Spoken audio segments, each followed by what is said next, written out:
What's up everyone, welcome to our channel, or welcome back if you've been here before. Thank you so much for clicking on today's video where Casey, not I, are going to tell you, or is going to tell you about where to start with horror, and I'll let her get into more about what exactly this video is going to be, but she asked that I do the intro to do like our normal thing, so we're going to switch seats here in a second, but as always, thank you so much for clicking on this video. Liking this video goes a long way, and subscribing to our channel also helps us out a ton if you'd like to join our community. There are tons of links in the description box below. Links like our Discord community where there are tons of people in there always willing to have conversations and reading sprints, and just it's a great place to be if you want to join. And then also a link to our Patreon where we do monthly exclusive content, things ranging from buddy reads to watching movies together to other exclusive content like reviews, annotations, etc. if you're interested in that. So I will hand this video over to Casey. This is not my wheelhouse, so I hope you guys learned something and enjoy the video. Can I go now though? For real? All right. Hey y'all. Yeah, if I were to do the intro, it would be something like, hey, thanks, subscribe, like, if you want. Anyways, so I figured I would do something, I've had a lot of people ask, who are interested in reading horror, but they're either like looking to get in an entry point, or maybe stuff that is less, gruesome, visceral, violent, and so on. So I went through the collection of the books I've read, and tried to pick things that I think have probably the least amount of trigger warnings. Now, one thing we have to think about when we think about horror is everybody's tolerance level is very different. I have a very high tolerance level. I've not read anything that I would never read again for the most part. Like nothing that has bothered me so much that I would choose not to read it. But here I think, I've made sure, I believe none of these books have animal harm in them, child harm in them. I think most of the horror in them is either psychological or supernatural. So I tried to keep it as like least scary-ish as possible. If that makes sense. I think one thing too that we need to think about when we think about horror is that horror is not always intended to scare. Sometimes horror uses things that are scary to tell stories that are not necessarily, when readers read them, they don't feel scared, right? The horror is happening to the people and we're watching it. And some of those books that I have, or some of these books I have right here, are like that. And I've heard complaints about people saying, oh, this is not scary. Well, horror is not always meant to scare. Horror is meant to use things that are, that create sort of an uneasiness in the reader, perhaps the characters, or use things that are horrific or maybe even uncanny or somewhat suggestive of a kind of deviating from societal norms to create the other. Sometimes the horror is actually the thing that we relate with the most, the otherized. So I have here a selection of various books. So first start out, we'll do some common name in horror. So first off, I figured we'd start with somebody pretty popular, Stephen King. There's a lot of people who want to read Stephen King, kind of worried maybe about some of his content. So I picked two books that I think are pretty mild in their presentations of violence. One is more dystopian, considered dystopian horror, and the other one maybe like religious trauma horror, maybe? I don't know. But so the first one I have is The Long Walk. It's the story of, it's kind of Hunger Game-esque, though it was written well before Battle Royale or the Hunger Games. It was actually first written under his pseudonym Richard Bachman, and now republished under his name. The Long Walk tells the story of a group of boys who participate in The Long Walk, which is like a kind of pre-reality TV competition where whoever walks the longest wins. And it's kind of like a coming of age story somewhat, but also I think it talks a lot about toxic masculinity. I think it talks a lot about how our society views kids. I think it also talks about a lot of how our economy is working against us to a certain extent. And the violence is pretty low. And it's just kind of like watching this really horrible experience happening to these young people. That being said, there's still like, obviously, like violence and death and things like that. But for Stephen King, this one's way more mild. And even more mild, actually, is Revival. This tells the story of a young kid who witnesses the downfall of his pastor due to some things that happened in the pastor's life, and then re-meets him in the future, and he's like a faith healer. That's about as much as I want to give on that, because the premise of the story kind of deals a lot with the reasoning in behind all that.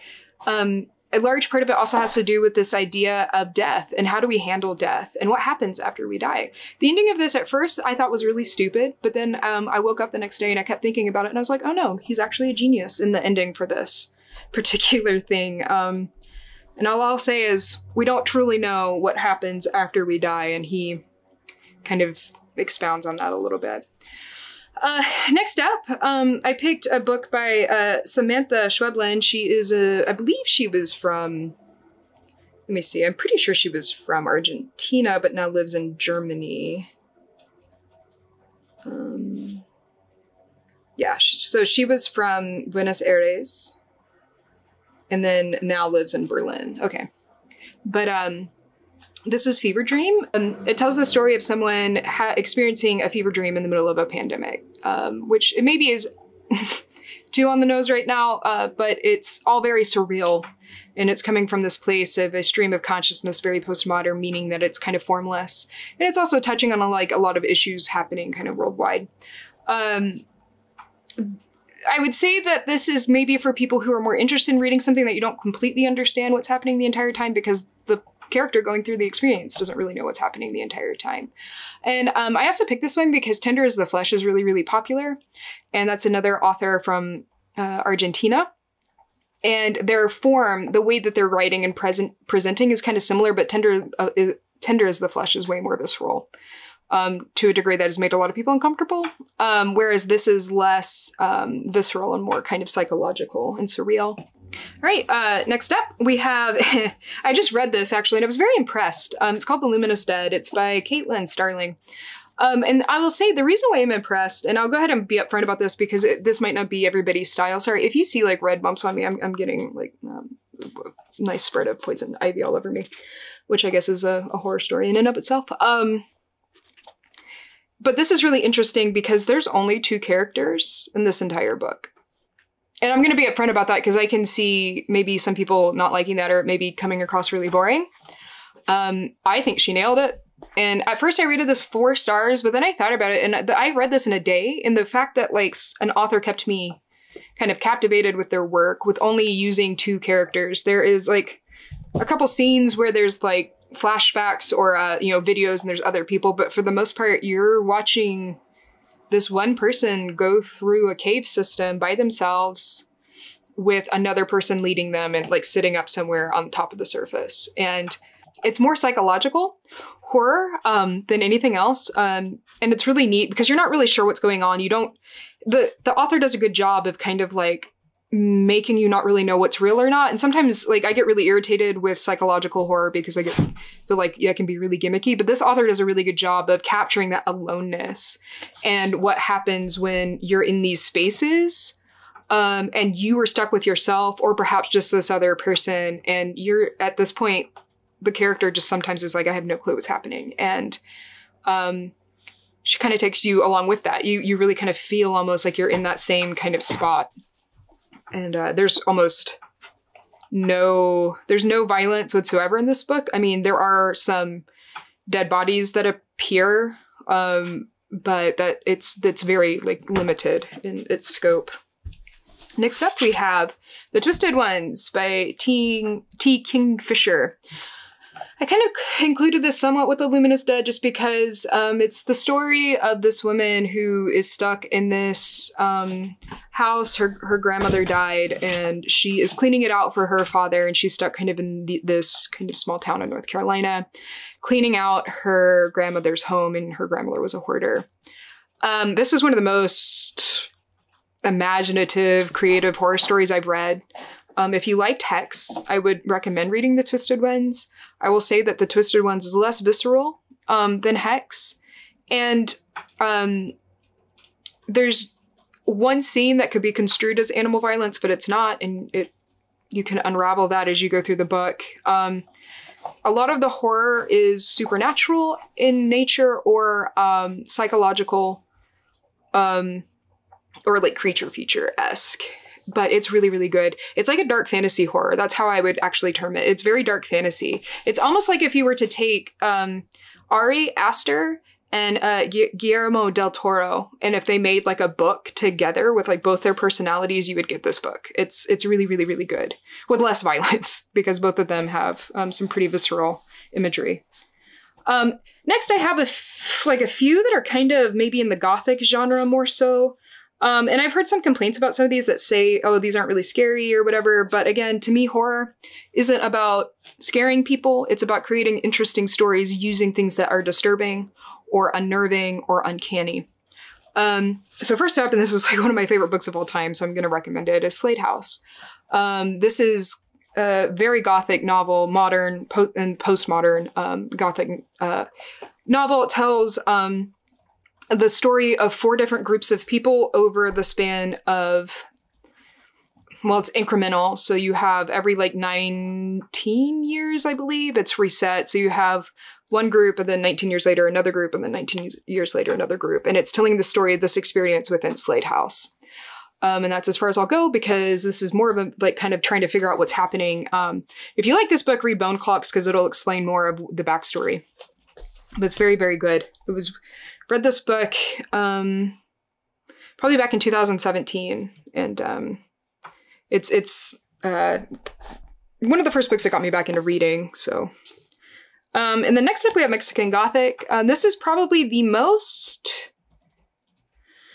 visceral to a certain extent out of all the other ones here, though it's still pretty limited. I will say that there are some moments perhaps of vague consent issues or whatever, but like I don't want to like go too far into that, because again it would kind of disrupt the story. I think this book is fantastic. The first half of it I was like, yes, we get it, you're a Gothic novel, because I felt like the author kept giving homage to these other Gothic novels but then I saw what she was doing. She kind of pulled these old Gothic novels and then creature features from like the 50s. And as I said in another video, then you have like Resident Evil 7 like thrown in there. And I was blown away by the end of it.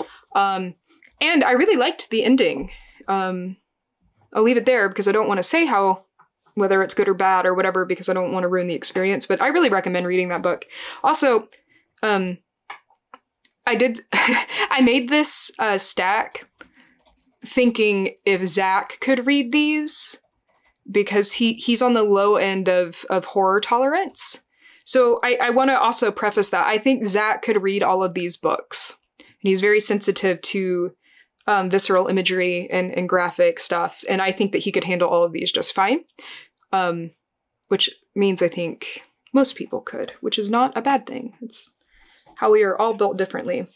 Next up, and I have a lot of issues with people in this book, because it's nothing like, yes, it's not like the Netflix adaptation. Excuse the candle wax that got on this from it being sat on my record player and then Zach using a wax melt on top of it by accident.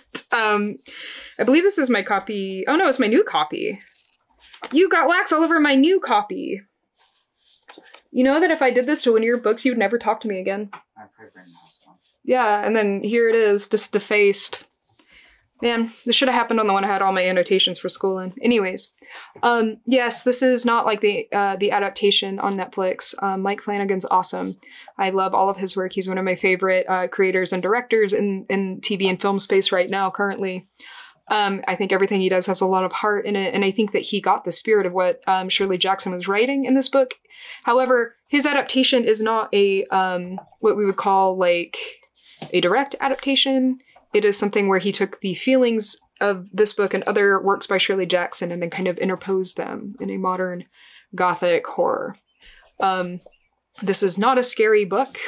This is really exploring the essence of this one individual woman who has been separated from society due to having to take care of her mom, and kind of the abnormal way that she feels about herself and the way that she presents herself to the world, It's this experience with her inside this house. And the house feeds off of that, and she feeds into the house. And that's kind of the story. I love this book. I've written multiple papers on it. I have dissected this to I guess the greatest lengths one could. I'll probably continue to do it because I think what Shirley Jackson does in this is brilliant if you just pay attention. Don't go into this looking for something that's going to be super scary. It's a little creepy at parts, but like really fall in love with the character of Eleanor. That's what like you need to go into this like wanting to fall in love with that character. It's a great book. And it's nothing also for people who've seen the adaptation. It's nothing like that. Meaning like it's nowhere near as scary. Like I would say The Haunting of Hill House is incredibly, to most people, probably incredibly scary. And this is nothing like that. All right, next up, kind of similar actually in tone, is Burnt Offerings by Richard Moresco, maybe? There's also a really good film adaptation of this, by the way, with, I believe, Karen Black playing the lead. But this book is kind of similar to The Haunting of Hill House. It tells the story of a family who get asked to watch this house for the summer.